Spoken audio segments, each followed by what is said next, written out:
Welcome to the Holy Mischief Podcast. Here we shine a light on the hidden gems of Cartersville and Bartow County. Helpers, creators, and everyday heroes spreading love and kindness in extraordinary ways. Think of us as Mr. Rogers for adults, sharing stories that spark hope, joy, and a little bit of holy mischief along the way.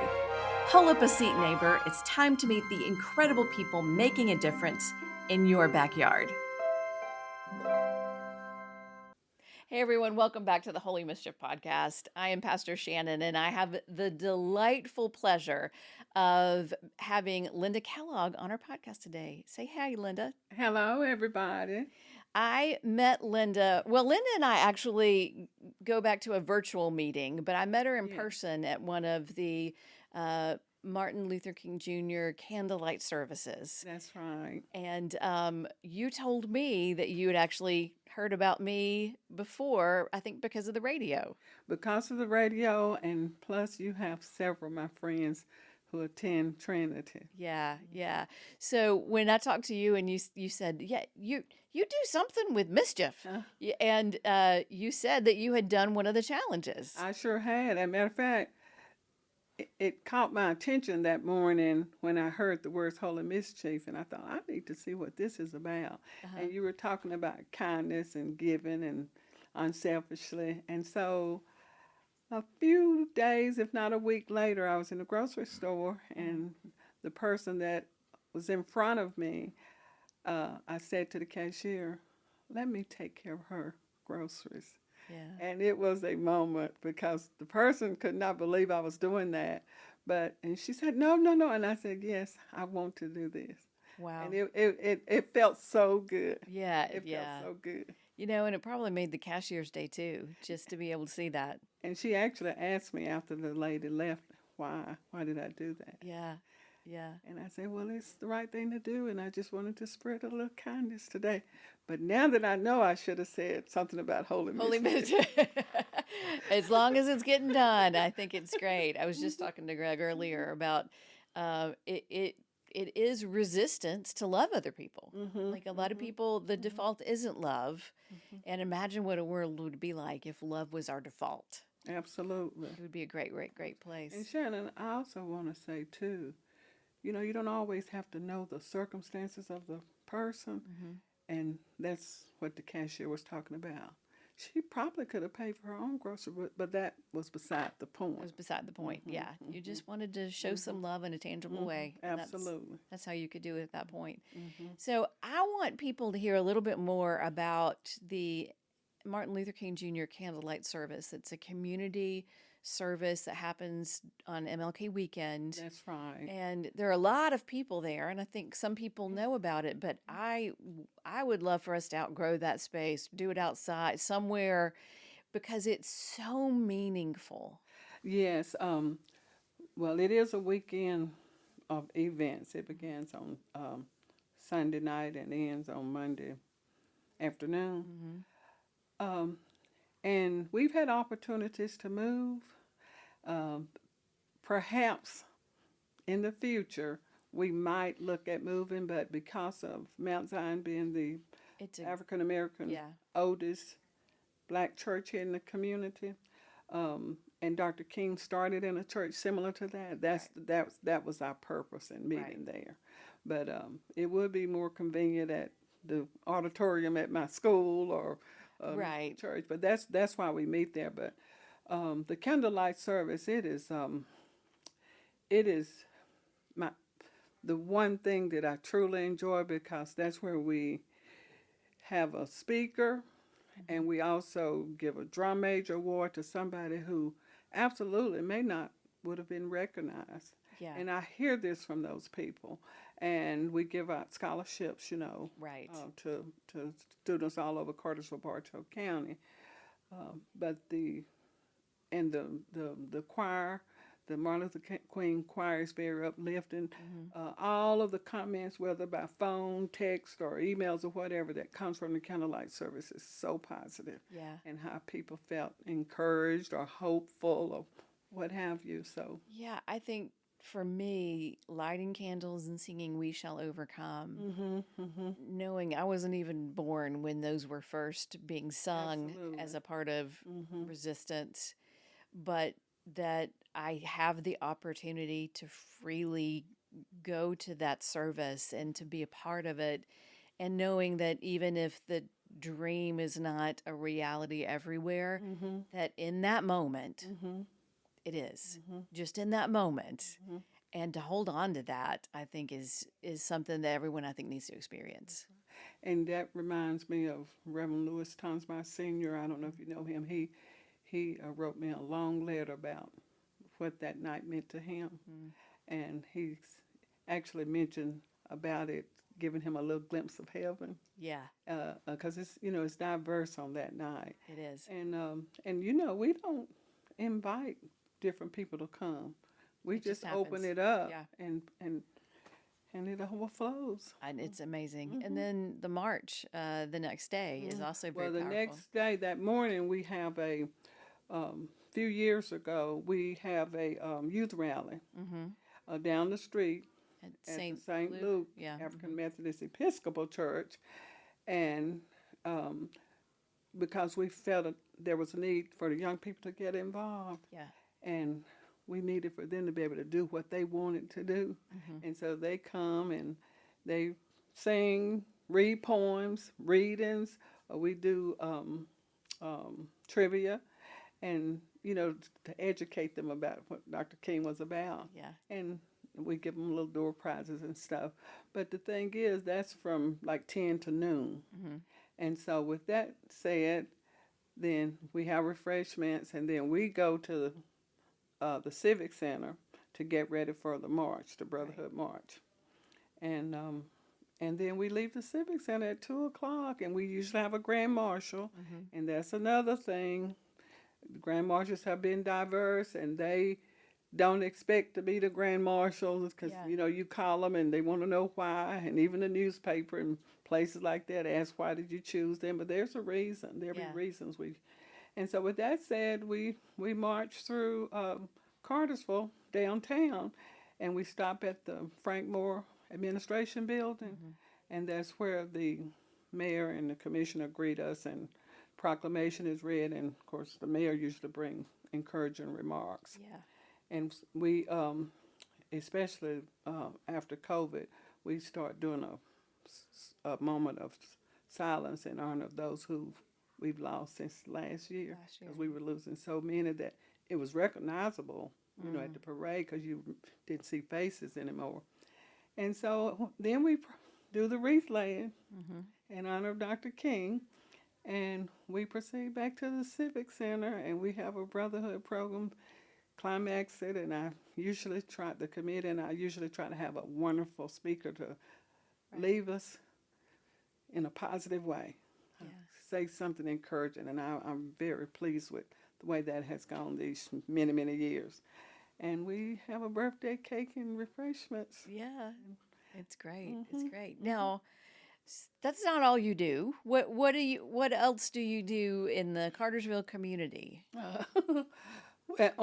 Well, I will say this. I've always been involved in this community, especially in a volunteer capacity, not just on working on my job.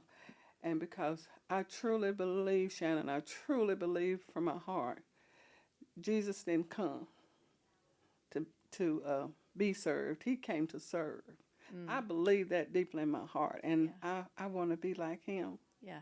I want to be like him. Did y'all hear me say that? And when I say that, that's why service is so important to me. Yeah. And I try to find things to do whether they're nonprofits, churches, or what have you, they really won't, need, and appreciate my service. And even if they don't, I still want to serve. Yeah. And so I have with most of these nonprofits around here, I've been involved with them in some kind of way. Yeah. Hickory Log is my special because I used to be a director of Hickory Log many, many years ago when they struggled. Yeah. And so I know how God has blessed them. Yeah. And I see that I was talking. And for people who don't know, that's a home for adult men. Men, that's right. That with they have some different disabilities. Yeah. But they go to work every day at different places in Georgia Diversify. But they have a new home now. They hadn't always had the building where they were in when I was director, and it was.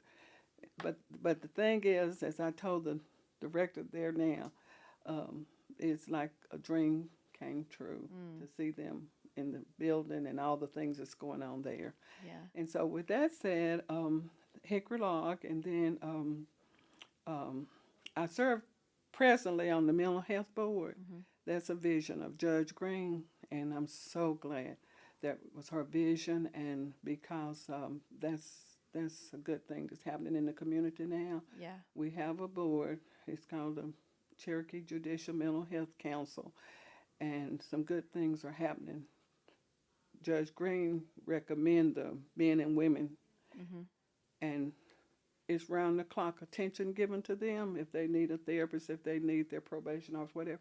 But it's working, and we've had some graduates. Oh, that's good We've to know. had some people that made the program. It's about 18 months, but we've had some success stories. Warren is at Georgia Highland right now getting his education. Warren just bought their home, and I'll share this story, and without getting on my soapbox, when we had the last graduation, one young man was so happy we present them with their certificates and all this stuff and talk about them. But one thing that he said he wished his mama could have been here to see how far he come. Because sometimes their families have left them; they're not in their life.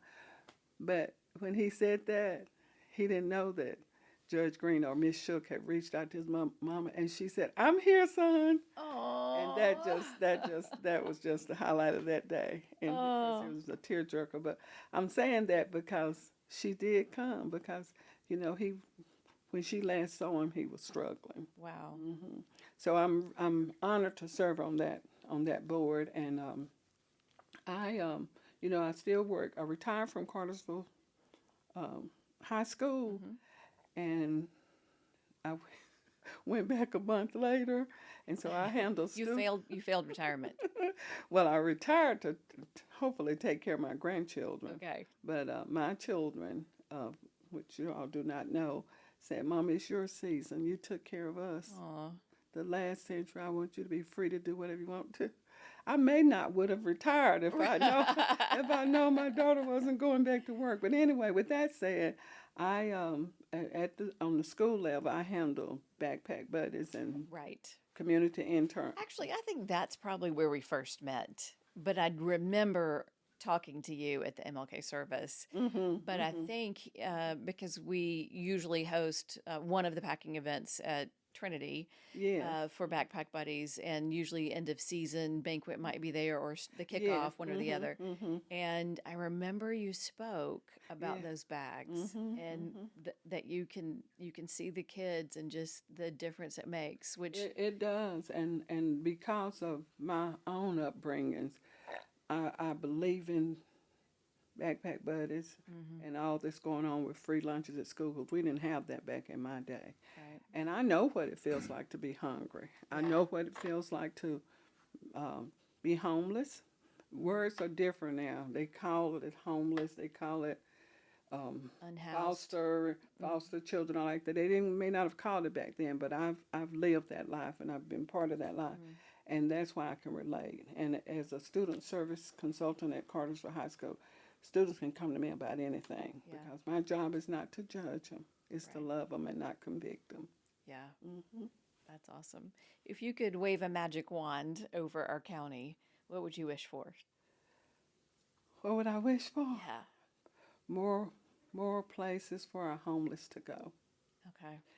And I want to add to that, if they choose to want to go, but we still need some. We have the homeless shelter, Right. But we still need. I'm going to say that this is me. I've actually visualized this.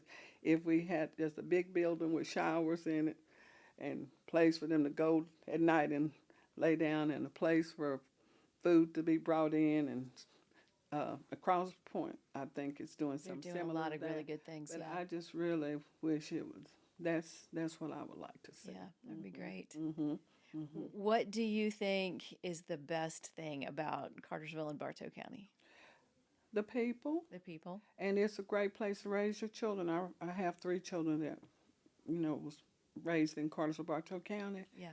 And I'm grateful for the school system because I give not just my parenting, but my children are in their careers, and I give the teachers and educators a lot of credit for that.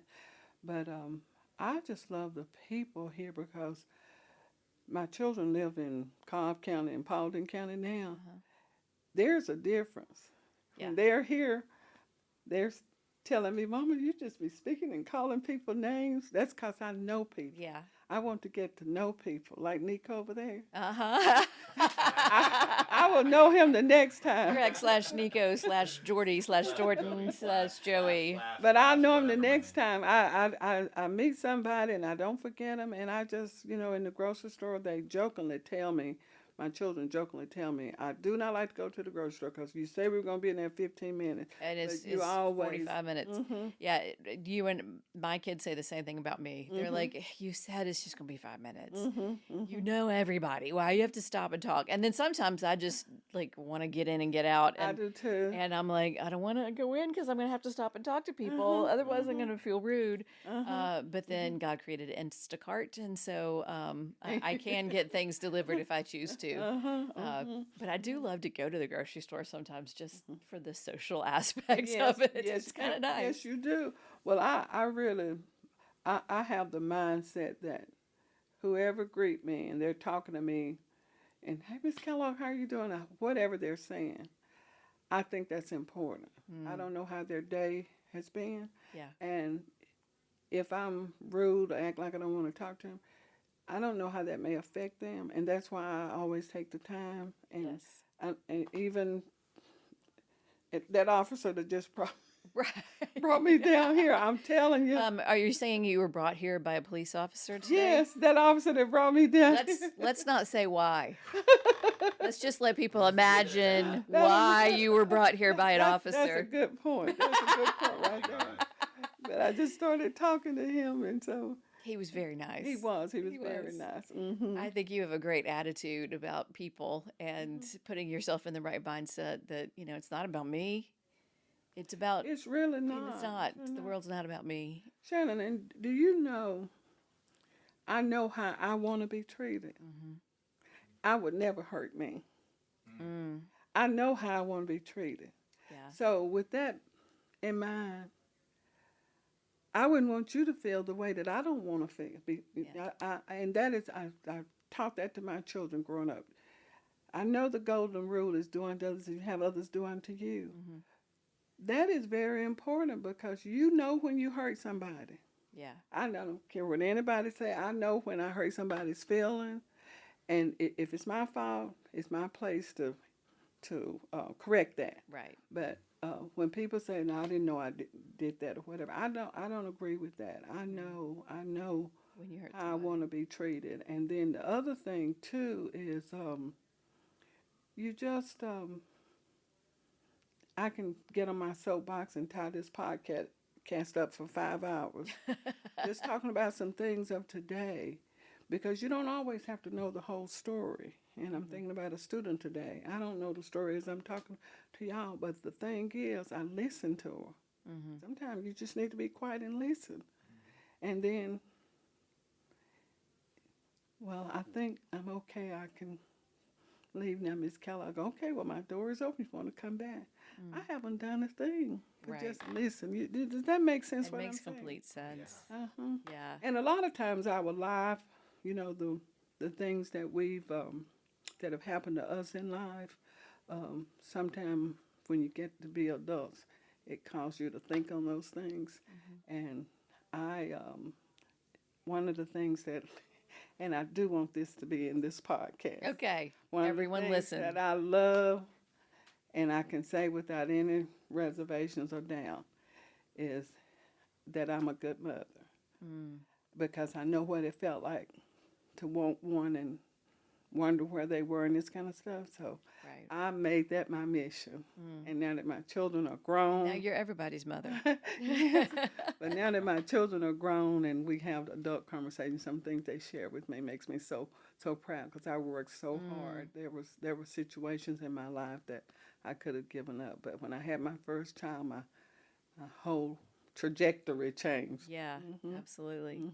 So if people are listening and they maybe want to do an act of holy mischief, what would you challenge them to do? What would I challenge them to do if they want to do an act of holy mischief? That's a very good question. I would challenge them to smile. Okay. I would challenge them to write encouraging notes to somebody that don't even know it was from you, but you put it at a place where got that from you, and I've done that. It works. It does work. And so that's what I would challenge them to do, and to get out of their comfort zone. Yes. You know, we see, Shannon, and I'm sure y'all do too, lots of needs in the community. Nobody really don't have to ask you. If you saw that there was a need at the shelter, you could be that person that goes and helps. Just, so I just challenge people to get out of their comfort zone and show a little more kindness, and just remember, you never know what your circumstances will be. Right. And we'll be right here for you. Awesome. Well, thank you so much for coming on. I have a little gift for you. Oh. A Holy Mischief button for you to wear, and then people will ask you about it, and you can say, you need to go do some kindness in the community. Yeah. And then this is What a little, is the card? The little card says, listen, listen. It has the Holy Mischief Podcast logo. But if you bring this to Noble and Maine, you can get a free coffee. And you can give both of these away or take somebody to coffee, or if you need the extra jolt of caffeine, that's for you. And it's just a small thank you for coming on the podcast. Well, thank you for asking me. And I'm in my comfort zone now because all that went away after I began talking to Shannon. Well, good. I'm glad you feel comfortable. And we won't tell people why the police officer escorted you to the podcast studio at Georgia Highlands College.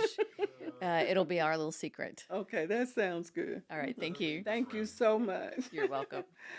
Shannon, great. Right. I said, I'm putting this one in my window in my office so they can see. Okay. Thanks for listening. We hope you enjoyed today's dose of hope and holy mischief. A big thank you to Trinity United Methodist Church for sponsoring this podcast and supporting stories that uplift our community. Until next time, keep spreading kindness and making a difference. And remember, God loves you, and so do I.